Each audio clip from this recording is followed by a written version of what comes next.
Hello मेरे प्यारे बच्चों, आप सब कैसे हो। आशा है कि आप सब स्वस्थ होगे, मस्त होगे। तो चलिए आज हम आपको प्रश्नावली 9.1 का प्रश्न नंबर 9 लेकर आए हैं। प्रश्नावली 9.1 का प्रश्न नंबर 9। तो चलिए अब हम सबसे पहले प्रश्न को पढ़ते हैं। तो प्रश्न दिया है कि एक मीनार के पाद बिंदु से एक भवन के शिखर का उन्नयन कोण कितना है? 30 डिग्री। तो एक मीनार का पाद है, ठीक है, या पाद बिंदु से, यानी इस पाद बिंदु से भवन के शिखर का उन्नयन कोण कितना है? 30 डिग्री, ठीक है। और भवन के पाद बिंदु से मीनार के शिखर का उन्नयन कोण कितना बन रहा है? ये उन्नयन कोण कितना बन रहा है? 60 डिग्री, ठीक है। यदि मीनार 25 मीटर ऊंची हो, तो देखिए मीनार कितनी है? 25 मीटर ऊंची हो, तो भवन की ऊंचाई ज्ञात करना है। तो हमको इसकी ऊंचाई ज्ञात करना है, यानी भवन की ऊंचाई ज्ञात करना है। तो चलिए अब हम इसको शुरू करते हैं। आपको क्वेश्चन अच्छे से समझ में आ गया होगा। एक मीनार के पाद बिंदु से एक भवन के शिखर का उन्नयन कोण 30 डिग्री है। तो ये हमारे पास 30 डिग्री कोण है। और भवन के पाद बिंदु से मीनार के शिखर का उन्नयन कोण कितना है? 60 डिग्री है। यदि मीनार 25 मीटर है, तो यदि मीनार 25 मीटर ऊंची है, तो भवन की ऊंचाई ज्ञात करना है। तो चलिए हम इसको शुरू करते हैं। तो शुरू करने से पहले सबसे पहले हमको क्या करना पड़ता है? हल, ठीक है। तो हमने लिखा हल। तो मीनार की ऊंचाई कितनी है? मीनार की ऊंचाई हमारे पास CD बराबर 50 मीटर है, ठीक है। तो हम लिख सकते हैं कि मीनार की ऊंचाई, क्या लिखेंगे? मीनार की ऊंचाई हमारे पास क्या है? CD बराबर कितना है? 50 मीटर। क्लियर। अब भवन की ऊंचाई हमको ज्ञात करनी है। तो भवन की ऊंचाई क्या लिखेंगे? भवन की ऊंचाई कितनी है? AB बराबर H मीटर। तो AB बराबर हमारे पास ये H मीटर है। क्लियर। इतना आ गया आप लोगों को समझ। तो देखिए जब भवन की ऊंचाई ज्ञात करेंगे तो क्या आ रहा है? 60 डिग्री है ना। तो क्या जाएगा? ये cot 60 डिग्री। क्या हो जाएगा? नहीं, भवन की ऊंचाई, अच्छा ऊंचाई ये करनी है, तो क्या जाएगा? cot 30 डिग्री है ना। तो क्या जाएगा? cot 30 डिग्री बराबर क्या हो जाएगा? AC बटे AB। क्या जाएगा? AC बटे AB। क्या आ गया? AC बटे AB।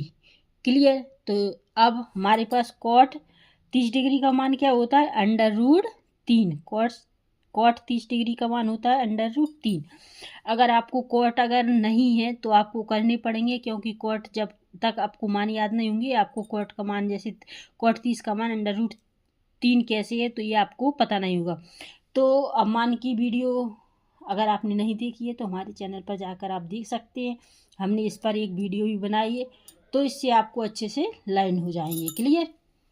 तो चलिए AC बराबर क्या है? AC बराबर कुछ नहीं है, तो हम AC लिख देते हैं। और AB बराबर क्या है? AB बराबर हमारे पास H मीटर है। तो cot 30 डिग्री का मान √3 बराबर AC, AB बराबर हमारे पास H है। तो इसको हमने लिख लिया है। तो हम क्या कर सकते हैं कि AC बराबर क्या हो जाएगा? H √3, ठीक है। AC बराबर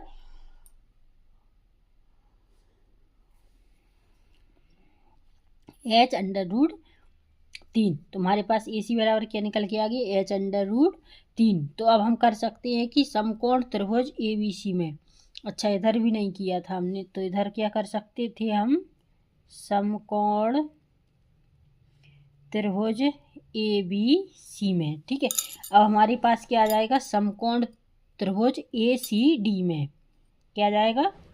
समकोण ACD में। तो ACD में आ जाएगा ना। तो ACD में तुम्हारे पास किसका मान बन रहा है? ये यानी 60 डिग्री है ना। तो 10 क्या जाएगा? 60 डिग्री बराबर क्या जाएगा? DC बटे AC है ना। क्या जाएगा? DC बटे AC। क्लियर। तो DC बराबर हमारे पास क्या है? या CD या DC कुछ भी कह लो, तो क्या आ जाएगा 50 मीटर। क्या नहीं, पहले tan 60 डिग्री का मान क्या हो जाएगा, tan 60 डिग्री का मान होता है √3। तो DC बराबर हमारे पास है 50 और AC बराबर हमारे पास क्या निकला, H √3, यही निकला था ना। तो चलिए अब इसको हमको कैसे सॉल्व करना है कि ये हो गया हमारा AC,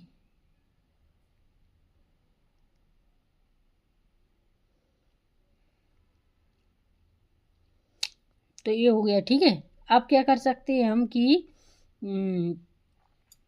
इसको इसमें कर देंगे, तो क्या आ जाएगा कि एक इसके आगे हो गया तो इसका और इसमें गुणा कर देंगे हम, तो ऐसा कर सकते। तो देखिए ये हो गया है, तो हम क्या कर सकते हैं कि H बराबर 50 √3 हो जाएगा और इधर आ जाएगा गुणित 1/√3, ये हो जाएगा। तो अब क्या कर सकते हैं हम कि √3 से √3, √ से √ कटेगा तो क्या बचेगा 50/3, ठीक है। जब 50/3 बचा तो ये हमारा आंसर हो चुका है। अगर आप मतलब पूछा क्या है उसमें कि भवन की ऊंचाई ज्ञात कीजिए, तो जब भवन की ऊंचाई ज्ञात करना है तो हम 50 का 3 में भाग दे देंगे, ठीक है। 3 का 50 में भाग देंगे तो 3 एकम 3, 5 में से 3 गए 2, 0 उतारा तो 2 तीछिंग 18, 30 21 तीछिंग 18, इधर ले लिए 10 में से 8 गए, कितने बचे 2, बस, ठीक है। अब तो होगा नहीं, तो क्या क्या जाएगा हमारा 16 सही 2/3, 16 सही 2/3। तो हमारी भवन की ऊंचाई कितनी निकली, 16 सही 2/3 मीटर। तो हम लिख सकते हैं कि अतः भवन की ऊंचाई कितनी हो जाएगी, भवन की ऊंचाई हमारे पास 16 सही 2/3 मीटर है। तो देखिए क्या पूछा था, तो भवन की ऊंचाई ज्ञात कीजिए। तो हमने भवन की ऊंचाई ज्ञात कर ली है, जो हमारे पास 16 सही 2/3 मीटर निकल के सामने आ गई है। तो ये रहा हमारा आंसर। आई होप यू कि आपको ये क्वेश्चन अच्छे से समझ में आ गया होगा। तो देखिए आज हमने प्रश्नावली 9.1 का 9वां क्वेश्चन सॉल्व किया है। अगर आपको कोई भी प्रॉब्लम है, कोई भी डाउट है, तो आप हमसे कमेंट सेक्शन में पूछ सकते हैं। तो चलिए अब नेक्स्ट वीडियो में आपसे फिर मिलेंगे, तब तक के लिए नमस्कार, जय हिंद।